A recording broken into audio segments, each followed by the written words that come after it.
A few months ago we tried open sandcasting and things didn't go to plan. But I did learn a lot, and this time we're going to try a few different techniques. So last time I tried to cast this cross. This time I need to come up with a design that is a lot easier to cast. I need to come up with a simple design quickly, and this is what I came up with. I added some texture to the bottom, and I think this will make a cool pendant when finished. Be sure to watch right to the end because we're going to do a giveaway. I'm not too sure how this is going to turn out, but we're going to cast it in silver. Then we want to give this away to one lucky winner. A few months ago we put together a sandcasting video, and this was the first time we've ever done sandcasting before, and we thought we'd do an open mold sandcasting and see how it went, and it didn't quite go to plan. Today we're going to use a different technique where we're going to use a proper sandcasting mold, and hopefully we get a better result. So last time one of the biggest problems was heat, so this time we're going to use our melting furnace or kettle. So I turned this on probably about half an hour ago. It's going to take a little while to heat up, so while this is happening we're going to set up the molds. When that's finished, hopefully it's hot enough to pour. This is the gear I need for today's video: casting sand, rubber hammer, ruler, baby powder, brushes, some silver, and a mold frame. And I better not forget the melting furnace and tongs. Now I'm going to reuse some of the sand from last time. I'll still need to break it up using the ruler. Then I'll start filling the mold frame. Using the hammer, I'll pack it in tight. Then I'll need to fill it right to the top. I'll level it off using the ruler. Now we need to use baby powder or talcum powder. Using a soft brush, lightly dust the sand. This is going to stop the next layer of sand from sticking together and make it easier to remove the pattern. Place the wax onto the sand close to the pouring hole. Then use a rubber hammer to push the wax into the sand, just to about halfway. I did forget to brush some baby powder onto the wax, a silly mistake. Now put the other frame on top. We're going to need a little more clay. Start filling with sand, repeating the process. Hammer to pack in tight, then fill again, till we get to the top.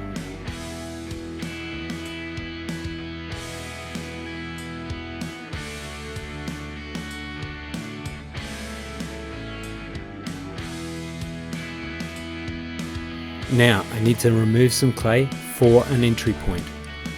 Take your time. I did end up smoothing this out with my finger. Now carefully remove the top, but do not twist when opening. I had some jewelry tweezers handy, so this is what I used to create my sprue. It was probably not the best tool to use, and I definitely should have made the sprue a lot bigger.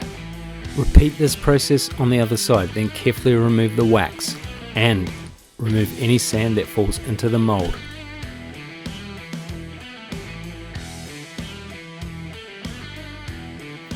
These tweezers are not the best tool for the job, but they were useful to create the air vent.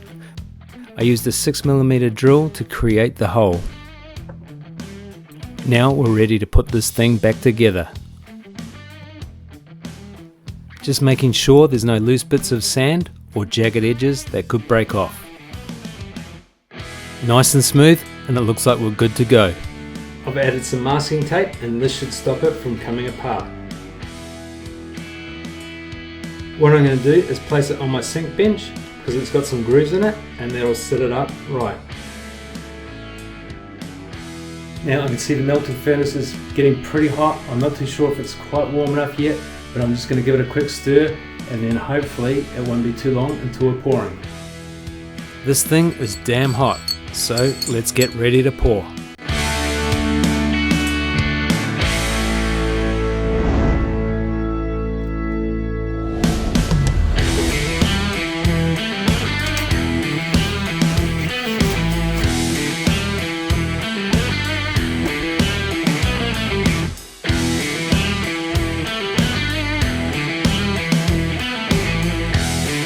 Okay, so we got a result. It's definitely not perfect, but I will definitely be able to work with this, and hopefully you'll see the final result very soon. definitely didn't come out perfect, and we're going to have to use some creativity to make this work.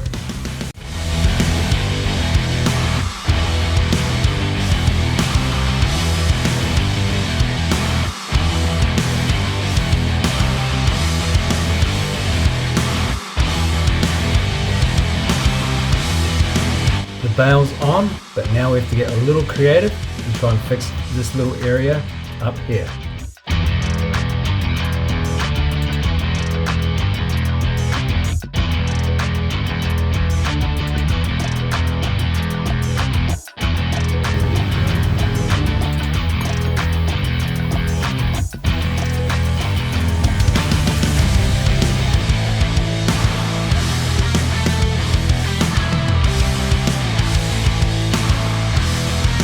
This is the final result, and with a little bit of work I did manage to hide some of those defects. You can definitely get some interesting results when sandcasting. It's not perfect, but it's definitely something you can try at home. If you want to be the lucky person to receive this in the mail, leave a comment below, I want, and share this video, and we'll pick a winner at the end of June. And don't forget, subscribe to the channel and check this video out now.